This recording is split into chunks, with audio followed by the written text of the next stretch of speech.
우리가 세상을 살아가면서 하나님의 뜻대로 사는 것과 하나님의 뜻이 아닌 다른 길을 걸어가는 그 인생은 시작도 다르고 중간 과정도 다르고 결말도 다릅니다. 그렇다면 하나님이 기뻐하신 일을 하는 자는 이 일을 하나님이 기뻐하실까? 이 일을 하나님이 기뻐하지 않으실까? 먼저 살펴볼 수 있는 마음이 있어야 합니다. 하나님의 말씀으로 돌아가 하나님이 진정으로 기뻐하시는 것이 무엇인지를 먼저 살펴보는 자가, 하나님의 말씀으로 먼저 그것을 점검해 보는 자가, 내가 오늘 살아가는 삶의 현장 가운데 하나님이 기뻐하시는 그 삶이 무엇인지를 우리가 먼저 말씀을 통해서 보아야 합니다. 오늘도 말씀을 보면 하나님이 기뻐하지 않는 인생을 살아가는 이스라엘의 유다의 왕 아합 왕이 우상 숭배를 저지릅니다. 하나님의 진노를 사게 돼요. 그 진노함을 엘리야 선지자를 통해서 가뭄을 예언하게 됩니다.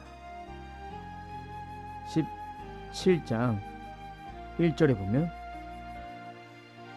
내가 섬기는 주 이스라엘의 하나님께서 살아계심을 두고 맹세합니다. 내가 다시 입을 열기까지 앞으로 몇 해 동안은 비는커녕 이슬 한 방울도 내리지 않을 것입니다. 이렇게 17장 1절을 통해서 말씀을 해주고 있습니다.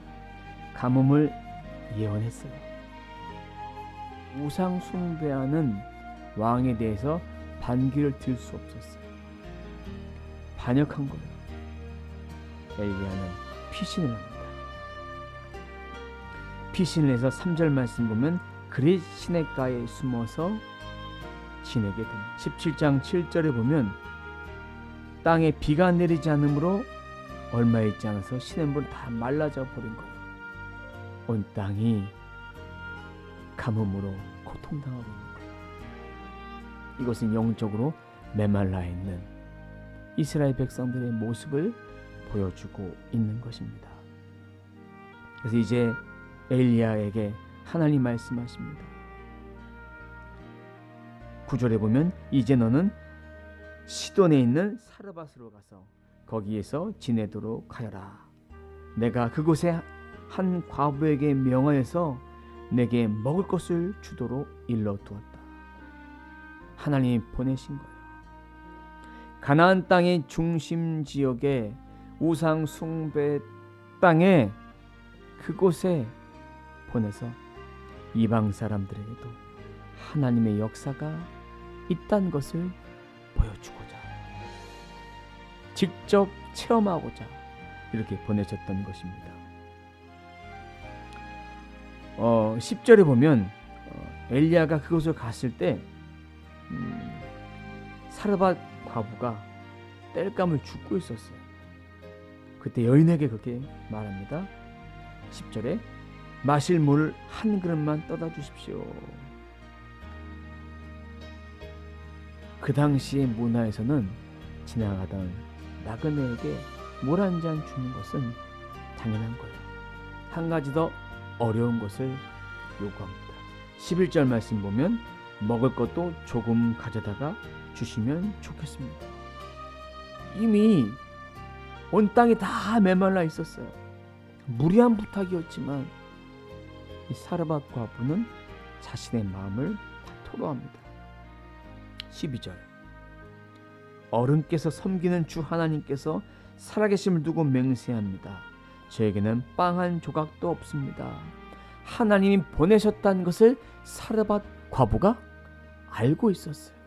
하나님께서 보내신 그 사실들을 미리 다 깔아놓은 거니까, 미리 말씀해 주신 것이니까 사르밧 과부의 형편은 지금 밀가루 한 줌, 병에 기름 한 방울밖에 남지 않았어요. 마지막으로 먹고 죽으려고 그렇게 준비하고 있었던 거예요. 양식이 없으니까 죽을 수밖에 없는 거예요. 그걸 솔직하게 얘기했어요.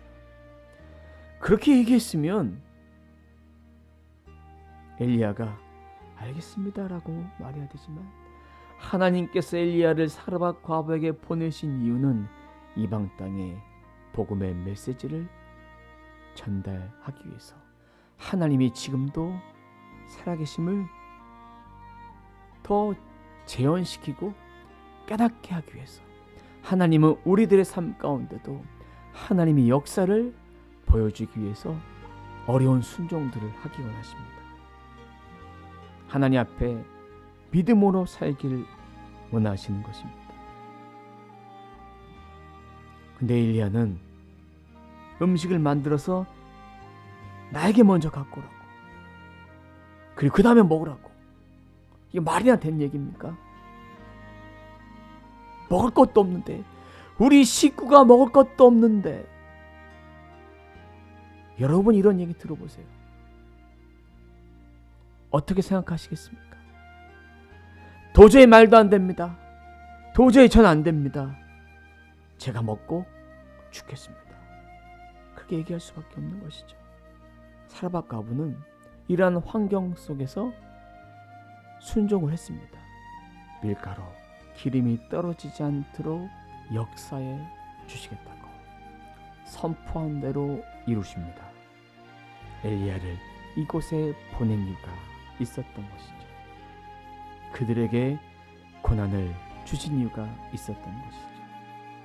이방 땅에도 하나님의 역사가 일어납니다.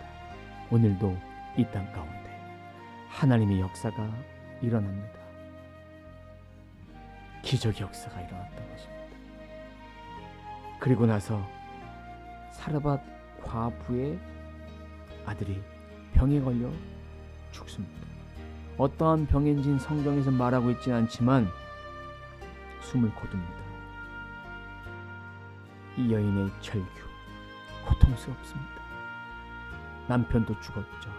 아들도 죽습니다. 선지자가 이곳에 가서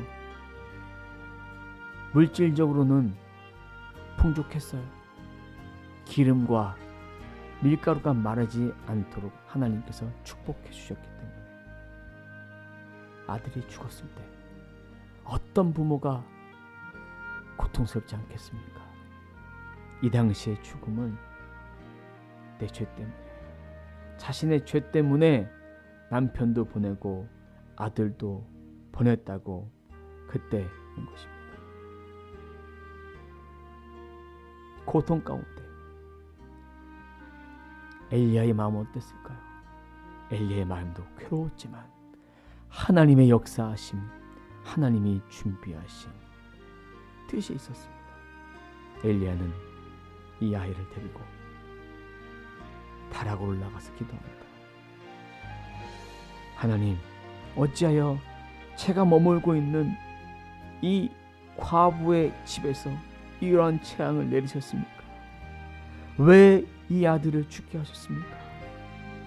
그렇게 간절히 기도하면서 주 나의 하나님, 제발 이 아이의 호흡이 되돌아오게 하여 주옵소서, 이렇게 부르짖으며 기도했을 때 하늘의 문을 여시고 이 아이가 살아납니다. 이 아이를 여인에게 안겨줍니다. 이것을 보고 과부는 어른이 바로 하나님의 사람이시라고, 하나님의 말씀은 참으로 주님이시라는 것을 그제서 깨닫게 됩니다. 이방 땅에 하나님의 역사를 베풀어 주기 위해서 오늘날에도 수많은 하나님의 사람들을 통해서 이렇게 이러한 역사들을 베풀어 주십니다. 복음이 우리를 살릴 수 있습니다. 하나님 이렇게 기적을 베풀어 주신 이유,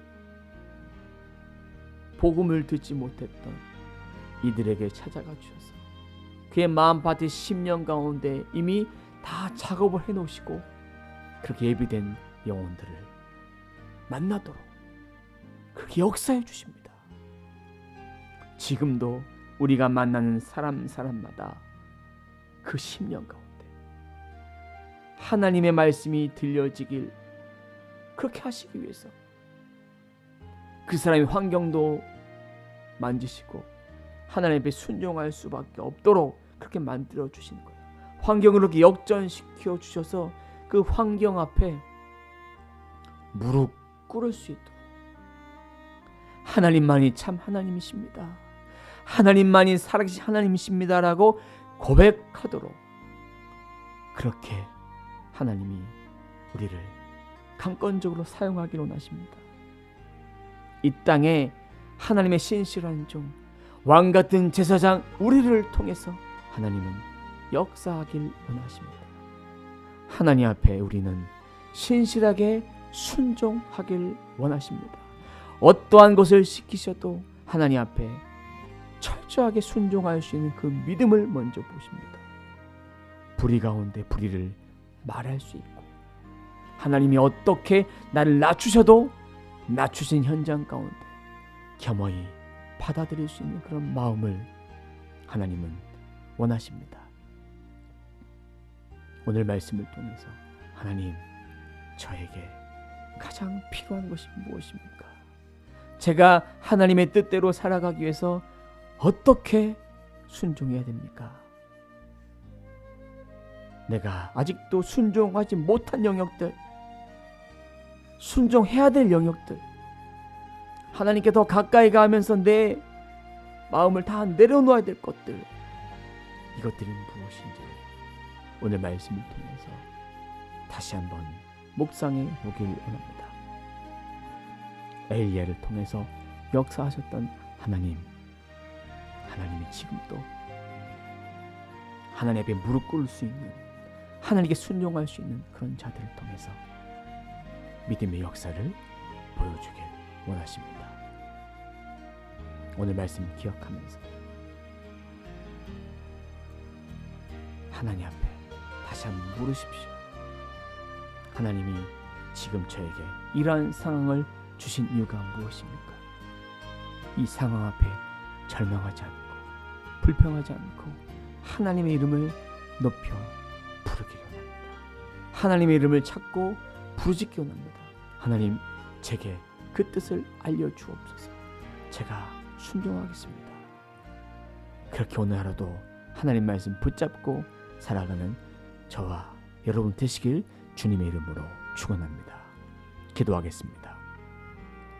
하나님, 감사합니다. 오늘 말씀을 통해서 엘리야, 하나님 말씀에 그저 순종한 것밖에 없습니다. 엘리야의 순종으로 하나님은 이방 땅에 복음이 전파되게 하셨습니다. 하나님의 역사를 보여주셨습니다.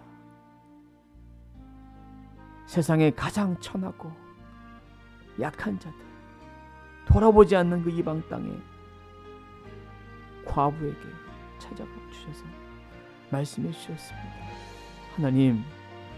하나님 우리들에게 찾아와 주셔서 말씀해 주십니다. 하나님, 제가 이 말씀을 듣겠습니다. 지금 제 상황이 참 어렵고 힘들다 할지라도 그 상황 앞에 내 실속이 아니라 하나님의 말씀을 더욱더 순종하고, 내가 순종하기 어려운 것까지라도 하나님 순종하기 원하시면 믿음으로 순종하고 모든 상황 앞에 감사하겠습니다. 하나님, 내게 오늘도 기적을 베풀어 주옵소서. 하나님의 말씀이 내 심령 가운데 들려지게 하여 주옵소서. 그 말씀을 통해서 내가 살아 숨쉬는 생명력 넘치는 귀한 믿음의 삶을 살아갈 수 있도록 인도해 주옵소서. 오늘 하루도 하나님 말씀 붙잡고 살기를 원합니다. 오늘 하루도 하나님께서 우리를 살려 주옵소서. 인쳐 주옵소서. 성령께서 내 마음속에 찾아와 주셔서 힘과 위로와 평안으로 붙들어 주옵소서. 감사드리며 예수님의 이름으로 기도드립니다. 아멘.